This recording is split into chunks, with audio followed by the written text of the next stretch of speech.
Assalamualaikum warahmatullahi wabarakatuh. Selamat pagi anak-anakku yang tercinta. Berjumpa lagi dengan saya Budita di hari ketiga MPLS. Ya, bagaimana? Hari ini sudah siap kita belajar untuk hari yang ketiga? Oke, pasti anak-anak semuanya sudah siap. Apakah hari ini anak-anakku sudah sarapan semua? Bagaimana, sudah? Iya, ada yang sudah, ada yang belum. Kalau yang belum, silakan sarapan terlebih dahulu supaya konsentrasinya tetap bisa terjaga. Karena dengan kita sarapan, semangat dan energi kita terisi kembali. Apakah anak-anakku di rumah juga sudah mandi? Iya, pasti semuanya sudah mandi. Tetap jaga kesehatan, tetap jaga kebersihan selama pandemi ini. Selalu terapkan 3M. Memakai masker jika keluar rumah, selalu mencuci tangan, dan selalu menjaga jarak. Oke, itu adalah pesan Budita.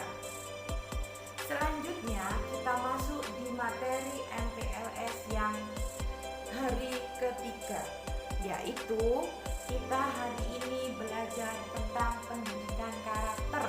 Ya, pendidikan karakter itu harus dimiliki semua anak, dari anak yang paling kecil, ya seperti adik-adik kalian semua yang sekarang masih ada di TK, nah itu sudah belajar tentang pendidikan karakter. Siapa yang tahu bagaimana pendidikan karakter itu?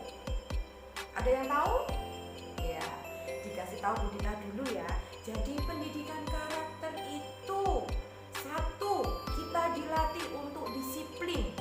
Ya, disiplin dalam hal satu, setelah bermain, contohnya teman-teman anak-anak setelah bermain, mainannya harus dibereskan. Itu contohnya yang pertama. Yang kedua, ada contoh lagi pendidikan karakter, jujur. Ya, ini anak-anak diminta selalu jujur, tidak boleh berbohong. Karena apa? Kalau berbohong pasti nanti dicatat sama malaikat.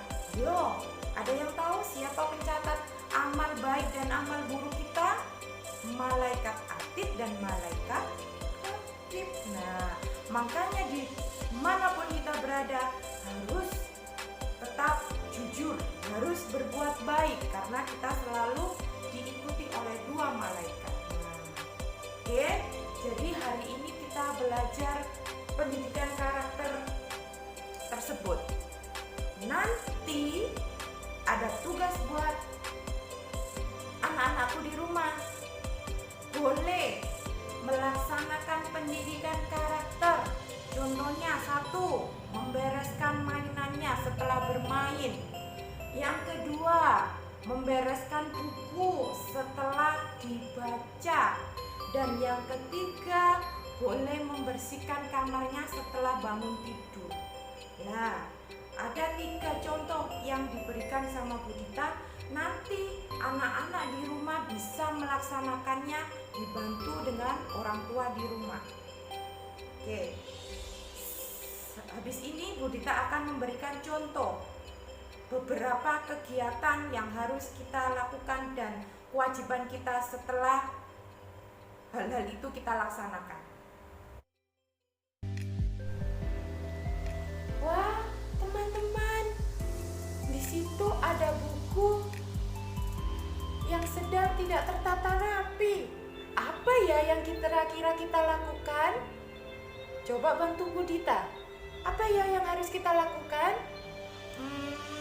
Apa ya? Dibiarin aja atau kita harus membereskan? Oke, benar. Jadi kita harus membereskan buku-buku yang sudah dibaca tetapi tidak dikembalikan pada tempatnya. Ayo bantu Budita untuk membereskannya yuk. Siapa yang mau? Oke, semuanya, ayo kita bereskan.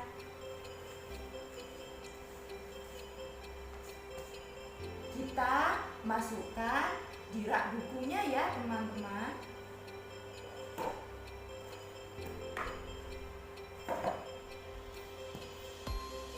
Iya. Wah, kalau seperti ini bagaimana? Sudah rapi atau belum? Sudah kan ya? Nah, jadi lebih baik setelah membaca, anak-anakku semua harus mengembalikan buku itu di tempatnya. Oke, terima kasih. Wah, di sini ternyata ada mainan yang berantakan. Kira-kira apa ya yang harus kita lakukan? Dibiarin aja atau dibereskan? Wah, oke. Yang benar harus kita bereskan. Ayo, siapa nih yang mau membantu Budita untuk membereskan mainan ini? Semuanya, ayo kita bantu.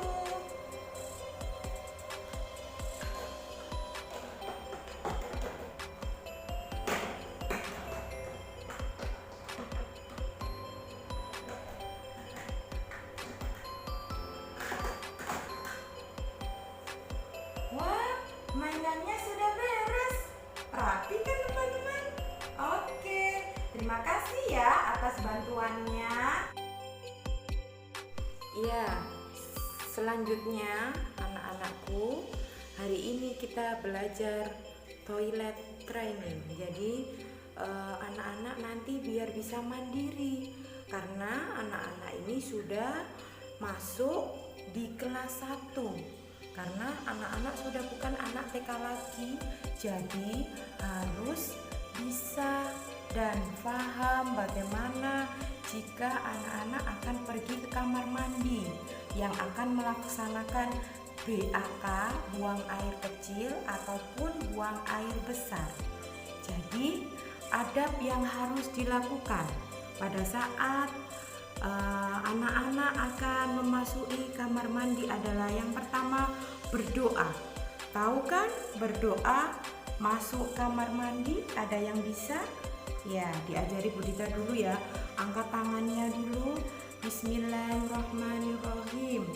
Allahumma inni a'udzubika minal khubusi wal khaba'is.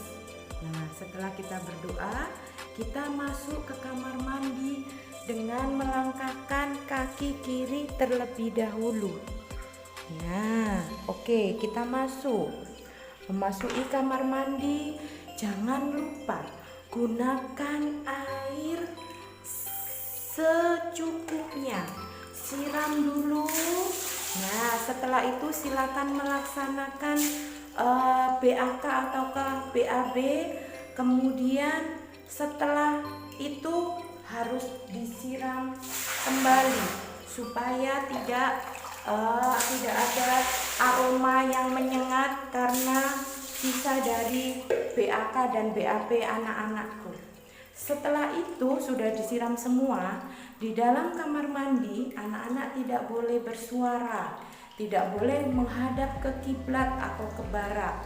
Nah, setelah selesai kita keluar ke kamar mandi dengan mendahulukan kaki yang kanan. Setelah itu berdoa. Nah, teman-teman tahu bagaimanakah doa keluar kamar mandi? Kita angkat tangannya lagi. Bismillahirrahmanirrahim. Alhamdulillahilladzi adhaba anil ada wa afani. Nah, itu dia adab-adab jika kita ke kamar mandi. Silakan anak-anak di rumah bisa mempraktekkan, dibimbing dengan ibu atau ayah di rumah. Terima kasih, selamat belajar, tetap menjaga kesehatan dan kebersihan, ingat 3M, dan jangan lupa selalu berdoa. Terima kasih. Wassalamualaikum warahmatullahi wabarakatuh.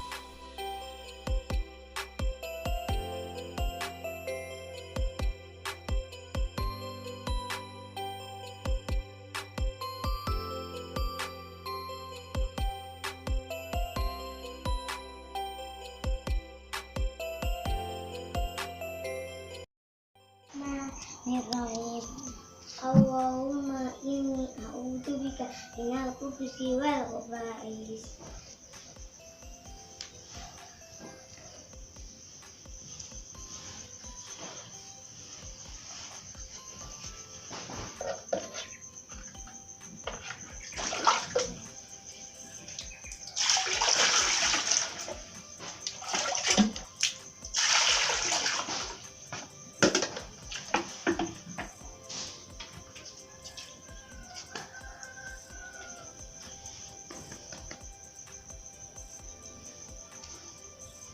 Bismillahirrahmanirrahim.